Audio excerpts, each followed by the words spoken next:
l'expression des groupes et je vais donner la parole pour 4 minutes maximum à Sabine Vuy pour le groupe socialiste, républicain, écologiste. Merci Monsieur le Président, Monsieur le rapporteur, chers collègues. La proposition de loi que nous examinons aujourd'hui se propose donc de moderniser le Code minier pour prendre en compte des principes constitutionnels de la Charte de l'environnement. Enfin, je dirais, car il serait regrettable qu'approche, comme l'a dit le Président, de la clôture de la législature, le travail effectué par de nombreuses personnes ne soit pas pris en compte et ne soit pas présenté devant le Parlement. Je salue la persévérance du président aujourd'hui rapporteur de la Commission du développement durable et de l'aménagement du territoire, Jean-Paul Chanteguet, sans qui l'examen de ce texte n'aurait pas été possible. Je tiens également à saluer le rôle des lanceurs d'alerte. Ils n'ont eu de cesse de mettre en exergue les carences, voire même les incohérences de la législation française en la matière. Je prendrai plus volontiers l'exemple de l'Ardèche, département que je connais le mieux, où à partir de 2010, des permis exclusifs, très beau département je confirme, des permis exclusifs de recherche, de forage des gaz de schiste, y ont été attribués sans concertation publique. Ce sont alors les citoyens et les collectifs qui ont revendiqué la transparence et qui ont permis de prendre la bonne décision, c'est-à-dire l'interdiction.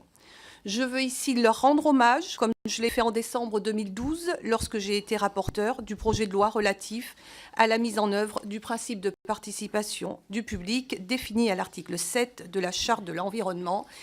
Et je sais pouvoir associer à cet hommage mon collègue et voisin de circonscription, mon collègue gardois, Fabrice Verdier, ici présent. La vigilance citoyenne permet dans bien des cas de soulever des questions qui n'ont pas été décelées par les élus ou les experts. Nous devons alors ne pas avoir peur de la participation du public. Nous devons au contraire l'encourager.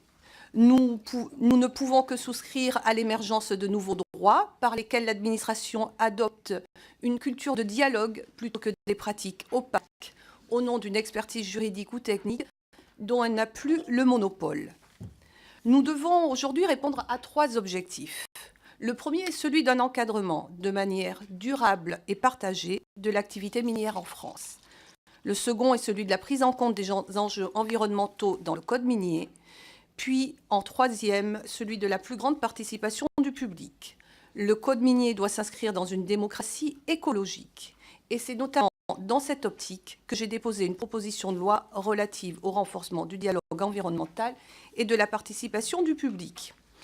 Si nous voulons faire cesser cette spirale dans laquelle toute décision administrative sur l'environnement donne inévitablement lieu à un recours judiciaire, il faut alors promouvoir la participation du public.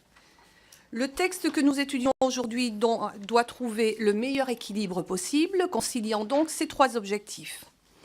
Cette proposition de loi s'empare de plusieurs sujets, l'évaluation environnementale des titres miniers, la création d'un groupement participatif d'information et de participation, la création d'un espace de débat national qui reposera sur un haut conseil des mines, la création d'un système de rescrit. Cependant, elle ne doit pas être appréhendée comme un projet technique, mais bien comme politique. Ce n'est pas une fin en soi, mais plutôt un point de départ qu'il conviendra d'amender. Pour terminer donc, je voudrais partager avec vous les points sur lesquels nous souhaiterions que cette proposition de loi évolue. Je proposerai notamment, au nom du groupe socialiste, de prévoir expressément que les activités minières soient subordonnées au respect de la Charte de l'environnement et des principes du droit de l'environnement et en accord avec les objectifs de la loi de transition énergétique et de l'accord de Paris sur le climat. Concernant l'évaluation environnementale, je proposerai que tous les candidats à l'octroi d'un titre minier y soient soumis et qu'elles contiennent obligatoirement un rapport qui explicitera en toute transparence et sans ambiguïté la technique qu'utilisera l'opérateur. Actuellement, la proposition de loi prévoit la possibilité pour l'autorité administrative de refuser l'octroi d'un titre minier si la protection de l'environnement le justifie. Je proposerai de rendre cette faculté obligatoire. Il sera nécessaire également d'aboutir à une meilleure information des populations, des élus et des territoires concernés en amont avant toute décision ou annonce de décision. C'est pourquoi je proposerai de rendre obligatoire la procédure renforcée d'information et de concertation du public pour l'instruction des demandes des permis miniers. Il sera important de borner la politique nationale des ressources et des usages miniers. Sur ce point, de nombreux amendements seront présentés. Au sujet de ce que l'on appelle communément le droit de suite, je présenterai un amendement visant à supprimer clairement la possibilité pour le titulaire d'un permis de recherche d'obtenir un droit automatiquement à exploiter les gisements qu'il découvre.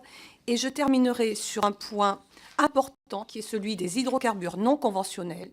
Je vous ferai une proposition afin d'inscrire dans le code minier l'interdiction de toute exploration et exploitation des hydrocarbures non conventionnels, quelle que soit la technique d'extraction utilisée. Ça serait une sage décision qui consisterait à respecter nos engagements. Ça serait enfin privilégier le long terme au court terme. Au nom du groupe socialiste, voici donc les enrichissements que nous voulons apporter à cette réforme afin de jeter la base d'un code minier alliant considérations économiques, écologiques, donc dans l'intérêt des populations. Je vous remercie. Merci. Je donne la parole à Valérie Lacroute pour les Républicains.